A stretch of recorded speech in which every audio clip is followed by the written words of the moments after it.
Hello, everybody. My name is Paul Beckwith.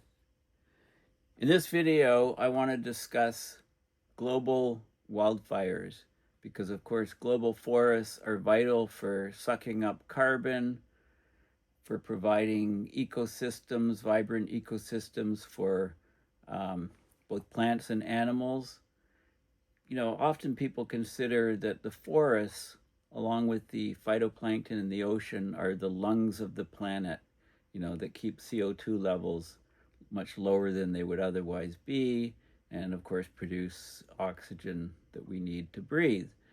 So more and more forests around the world are being disturbed both by human activities, mainly the clearing of the forests is for agriculture, but also the forests are becoming more fragmented, and they're vulnerable to more and more wildfires. So as temperatures increase, as rainfall patterns change, and we get forested areas in drought, then they become very vulnerable to massive wildfires. And often we don't put out wildfires until they threaten villages, houses, and urban areas. And this is really not a good idea for fire management.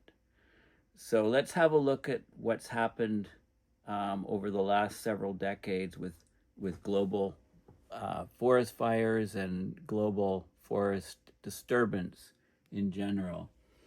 This paper that was just published in PNAS rather, is sort of the latest on these global fires. So let's have a look at what's happening. Okay, so the link is in the description. Unprecedentedly high global forest disturbance due to fire in 2023 and 2024.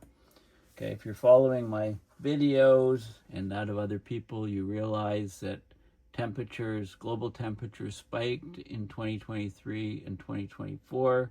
The rate of warming seems to have accelerated. We surpassed 1.5 degrees Celsius, even 1.6 degrees Celsius temperature above so-called, in quotes, pre-industrial. And oceans are warming much faster than in the past. So climate change overall, global warming overall, has definitely accelerated in the last few years, and this is wreaking havoc on global forests. So this is a paper from a number of people in Brazil, the Universidade de Brasilia, in Brasilia, Brazil, which, as you know, the COP30 climate conference is going to be happening in November in Belém, in Brazil. So global forests provide key ecosystem services. Okay, I've mentioned they regulate the climate. They try to keep a climate of stability. They're very important for biodiversity, for habitat, for biodiversity, plants and animals. But they're coming under increasing pressure from the combined impacts of climate, changes in rainfall patterns, heat waves, droughts, and also land use change. So more and more forests being fragmented, clear-cut for agricultural purposes. So they show here in this paper that forest disturbance due to wildfire, is growing globally. The most dramatic increases in with the most dramatic increases in the wildfires in intact forest landscapes. So that highlights an existential threat to remaining high biomass, high biodiversity forests.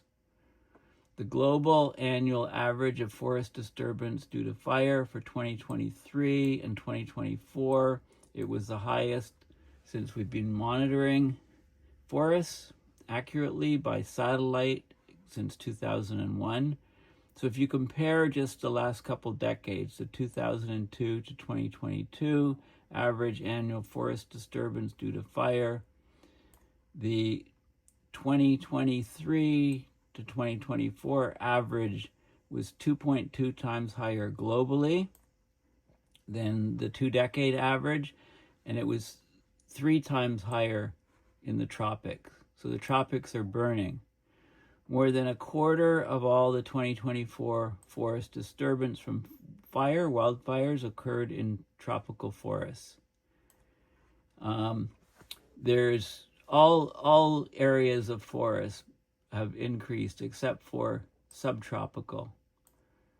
So high forest, low deforestation, tropical countries. So tropical countries that have lots of forests and that have had historically low deforestation, they're seeing more and more wildfires in pristine forests. So they give examples. Guyana and the Republic of the Congo are seeing record forest disturbances due to fire. So the results, there's been estimates recently of increases in global forest fire emissions, and those match the results of this paper, and also active fire detections, primarily by satellite, are also on the rise, agreeing with the data in this paper. So they mention tipping points here. They say that the unprecedented scale of fires in the world's most remote forests is a potential harbinger of ecosystem tipping points. So how do we protect these remaining unfragmented, high conservation value forests from this threat? So this is a daunting and yet undeveloped policy and capacity challenge. Okay, so let's have a look at the data. Okay, so according to the University of Maryland, they keep track of they have an annual global forest disturbance area monitoring, and in 2023 and 2024 we saw the highest levels of global forest disturbance, 36.6 million hectares in 2023 and 38.3 million hectares in 2024. 42% of that disturbance was due to forest fires. That's much higher than the overall usual percentage of 26 to 29% being due to forest fires estimated earlier for the 2001 to 2019 interval. Okay, so it's on the rise rapidly, and you can look at it in the different continents. So at the continental scale, the largest increase in average area of forest disturbance due to fire between 2023 and 2024 versus 2002 to 2022, North America 3.7 times higher.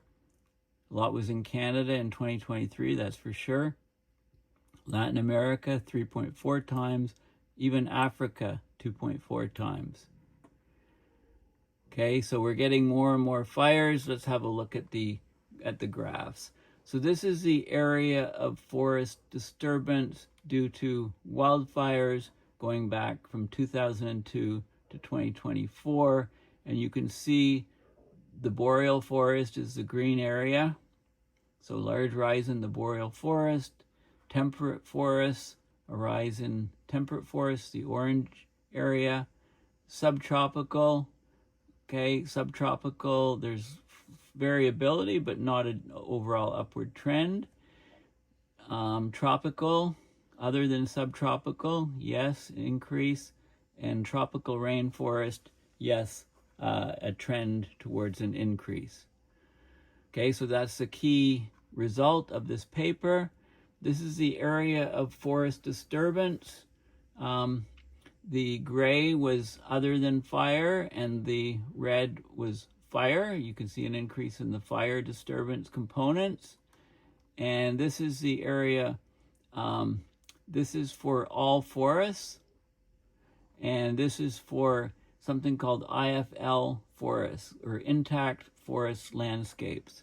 Okay, so much higher component of disturbance from wildfires in these intact forest landscapes. So these landscapes are landscapes with very few people. It's mostly intact forest.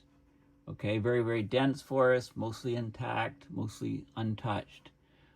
Okay, and the incidence of fire outbreaks there is much, much higher than overall in the general overall forest.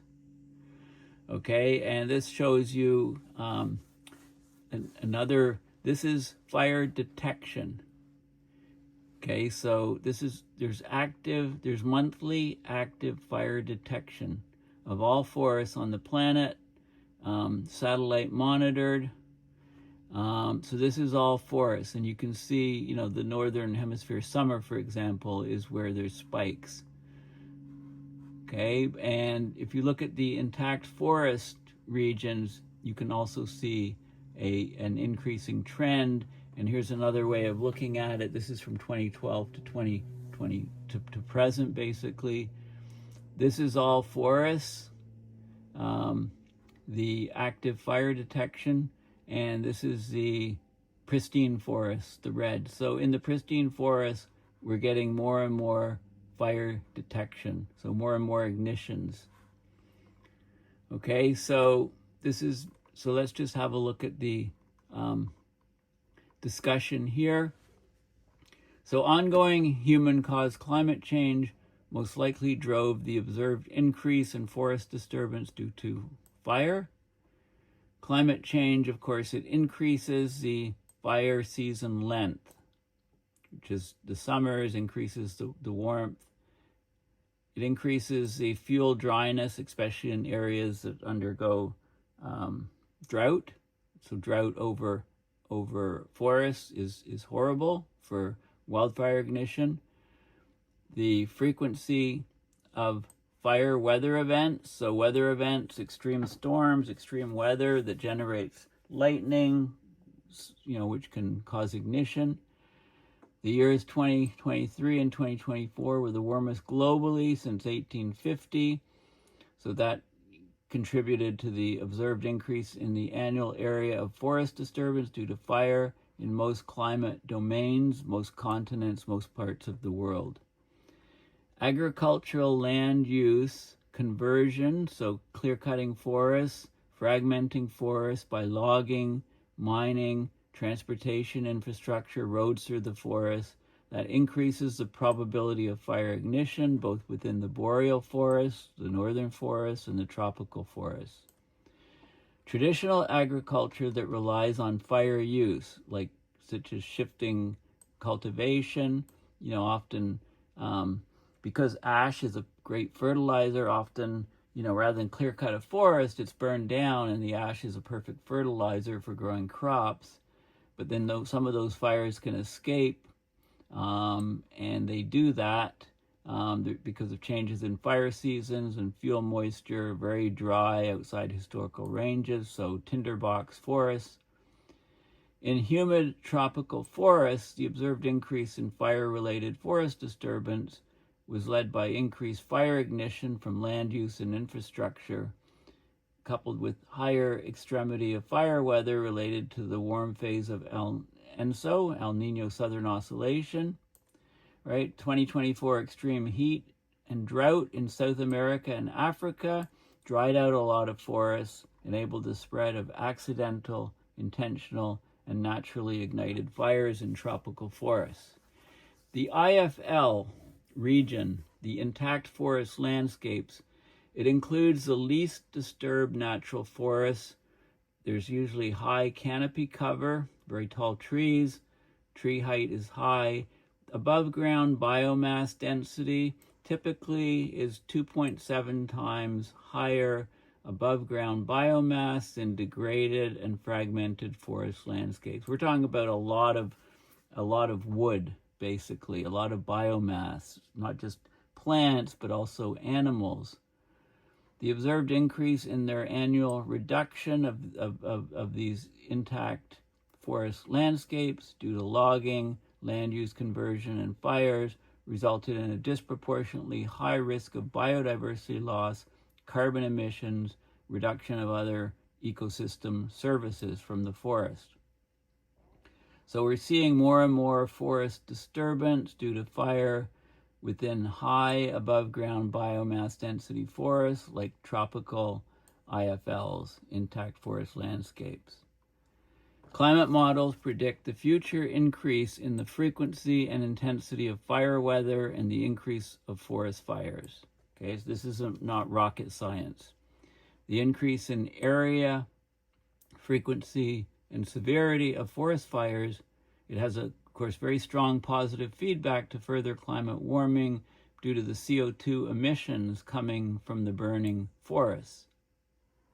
Reducing CO2 emissions from all anthropogenic sources is considered a primary goal in preventing the predicted forest ecosystem transformation. But because we're expanding road infrastructure within forests, there's more and more selective logging. We're converting pristine forests into agriculture. These are all things that are driving the fire regime intensification. Okay, so we have Houston, we have a real problem here.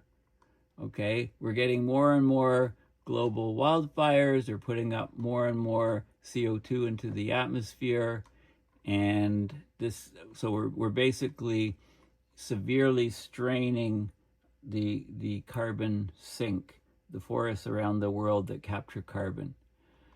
Okay, well, thank you for listening. Please consider going to my website, paulbeckwith.net, and donating to my PayPal to support my research and videos. Thanks again, and bye for now.